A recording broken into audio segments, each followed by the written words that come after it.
Welcome back everyone, and it's time to go ballsy! Today we are covering Black Clover Chapter 287, where Asta has joined the war against the Dark Triad and Lucifero. I will also dive deep into the lore of the devils in regards to how my friend Tabata curated the show regarding the conception. It's showtime!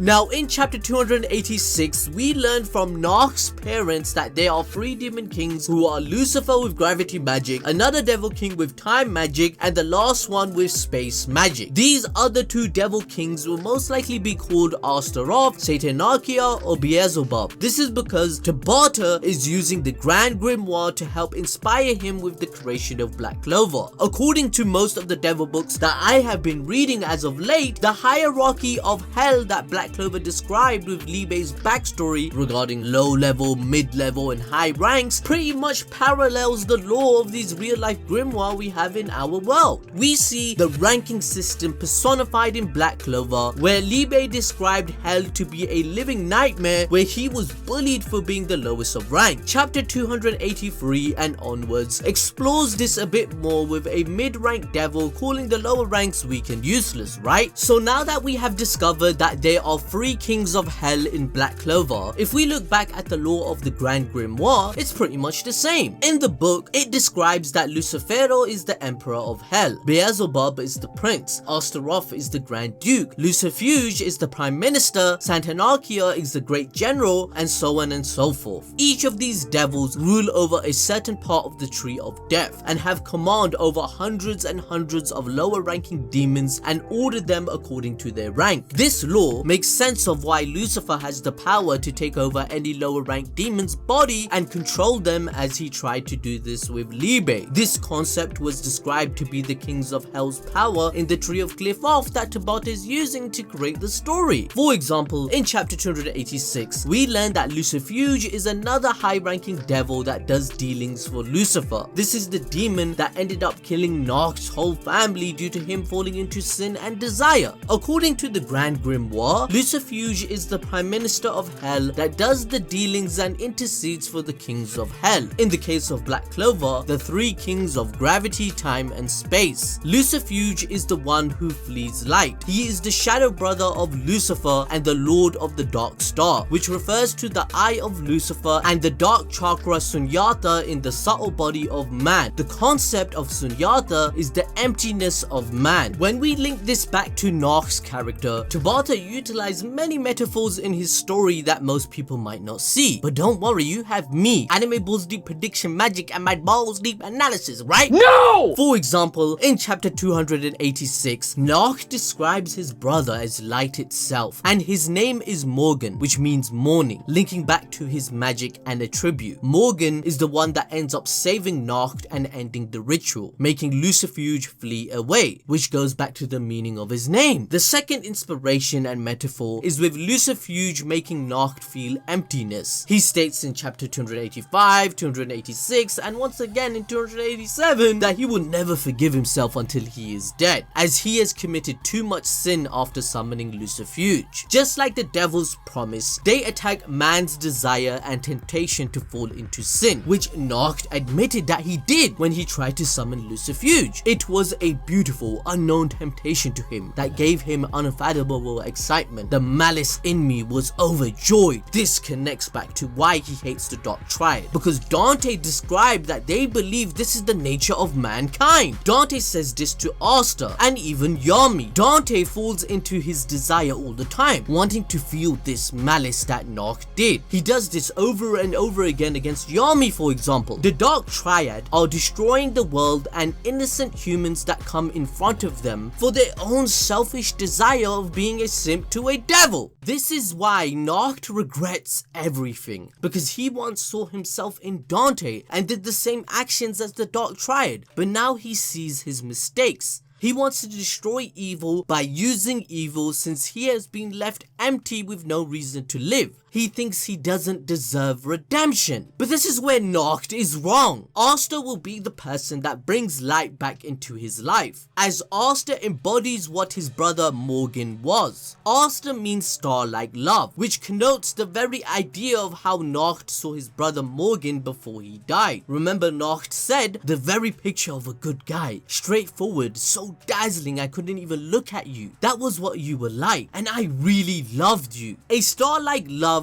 is much described like this as well, which is Asta. A star like the sun or any other shines so bright that it's dazzling. Asta also brings love back to Nacht's life by making it meaningful. This is why Nacht always remembers his brother Morgan when he sees Asta. Now obviously this is all my opinion and analysis, and I'm going balls deep, right? But I feel like Tabata uses a lot of foreshadowing and metaphors in the way he does his art and the names of his characters, as this is where the story is inspired from. Let me know your opinion in the comment section below. I hope you can also smash the like button for me to show your support.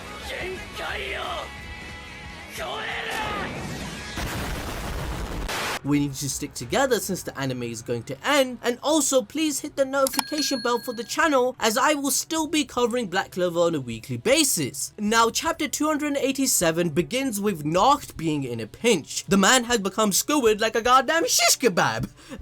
That shit tastes good though. He's been riddled with holes by the high-ranking devil magic Naamah and Lilith use. He insinuates that he was planning on dying until the end of his plan. He wanted to die anyway by succeeding in saving the world, but then die. But now that he's not strong enough to even succeed in his plan right now against Naamah and Lilith, he can't think about giving up right now until this plan succeeds. In other words, he's gotta surpass his limits. Holy look at all this damage!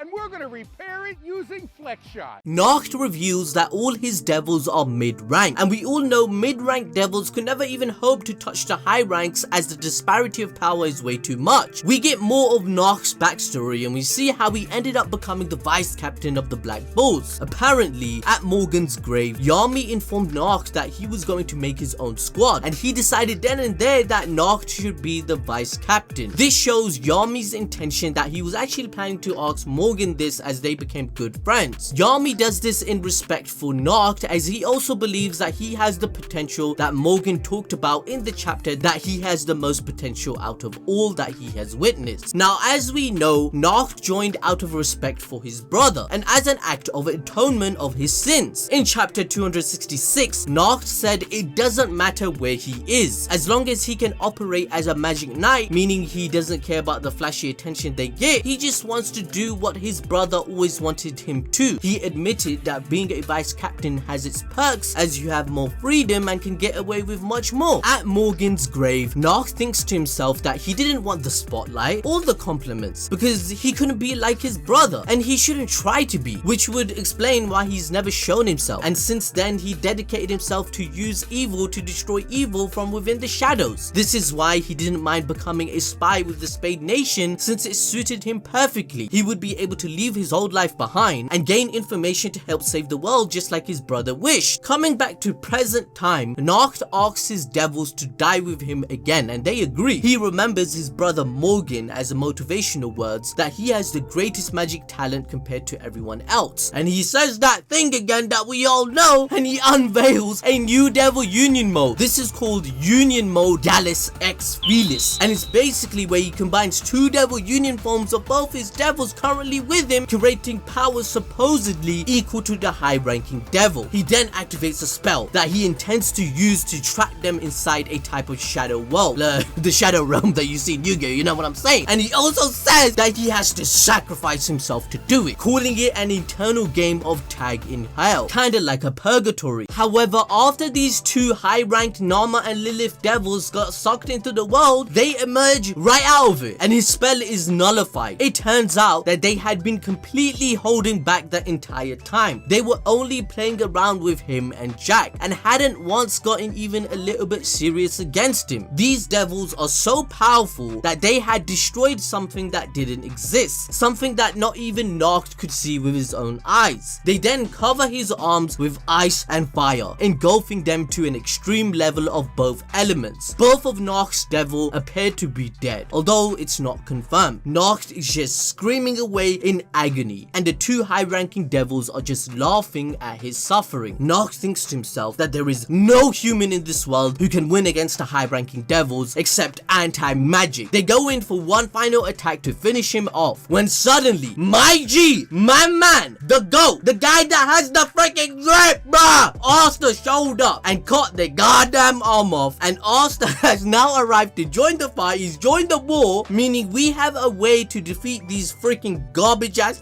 ugly ass things. I'm so hyped, I don't know what to say, fam. But basically, Asta is badass as hell. He saved Nacht's life, and once again, the manga has made it obvious that Asta is on his own tier list, fam. He is by far the strongest person we have ever seen in the war so far. You know, to be able to cut off a high-ranking devil's hand is already a feat that surpasses all the captains that what they have done so far. Think about that shit, you know, except for Sisgolian, of course. So the next chapter is going to show more of what Asta is capable to do with the Union mode, and I'm hella excited, and you should be too, so hit the notification bell. Anyway guys, I'll see you guys next time. Bye bye.